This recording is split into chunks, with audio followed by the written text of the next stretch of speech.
on Kids Place Live. We're going to go to the phones right now, doing a little round of Down in the Backpack. What is in your backpack that probably shouldn't be there? Let's go to Michigan, where Oliver's mom, Kira, is calling. Hi, Kira. Hello, how are you? I'm doing pretty good. How about you? What's the story here? We're doing great. The kids are so excited. So we've got two stories. Oliver, just the other day, he found Legos in his backpack, and they were not his Legos. Oh. So we're thinking, where did they come from? A classmate? We don't know. And then we have another story. I have a nephew who would sneak his pajamas in his backpack. Why? We don't know. I think, he didn't. I think he was very tired, and he always, would just probably peek in and know that he'd be able to get to wear those pajamas again when he got home. Aww. So we just got a kick out of it. But, with the Legos, we kept wondering, where did they come from? Was it a ghost? Was it a secret admirer? We don't know. Wait a minute. How do you know? How organized are your Legos that you know that those are not your Legos? Oliver knows his Legos. He's got a big case of them. He has them all neatly set up on his desk, and he says, Mom, these are not my Legos. I know it. And they were in his backpack. He never brings his Legos. So somebody put his Legos in his backpack. I think you're right. I think it's a secret admirer. I think so, too. Yeah.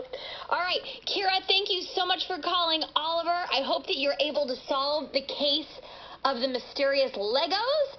Thanks for being part of our show. Have a great day. Thank you so much. You too. Bye. All right, let's go to Texas now, where Quinn is standing by. Good morning, Quinn. Good morning. What do you have for this tale of Down in the Backpack? Okay, so one time we were on the way to school, and I was eating a chocolate Pop-Tart in the car, and I got to school and didn't want to eat it, and so I just put it in the side pocket in my backpack, and I forgot that it was there, and a week later or something, I reached down into that pocket to get something out, and I remembered it was there, and it was all crumbled up, and the chocolate stuff was all in there, and it was gross and stuff.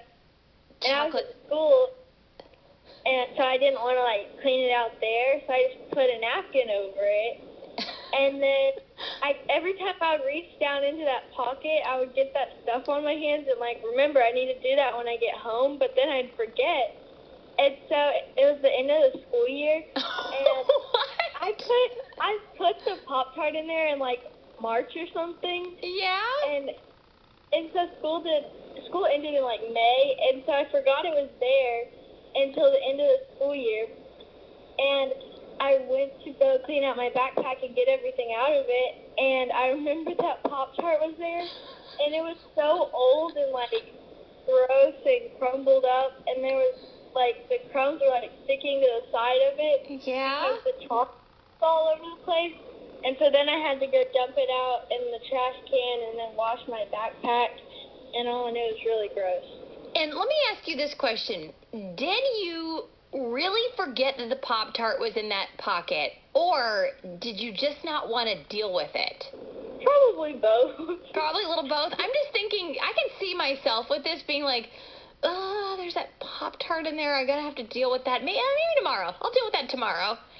And meanwhile, it's just getting more and more disgusting. Let me ask you this question, Quinn. At the end of the year, when you finally scraped that Pop-Tart residue out of the pocket, did you eat it? Did you eat No. the Pop-Tart? Are you sure? It's still a Pop-Tart.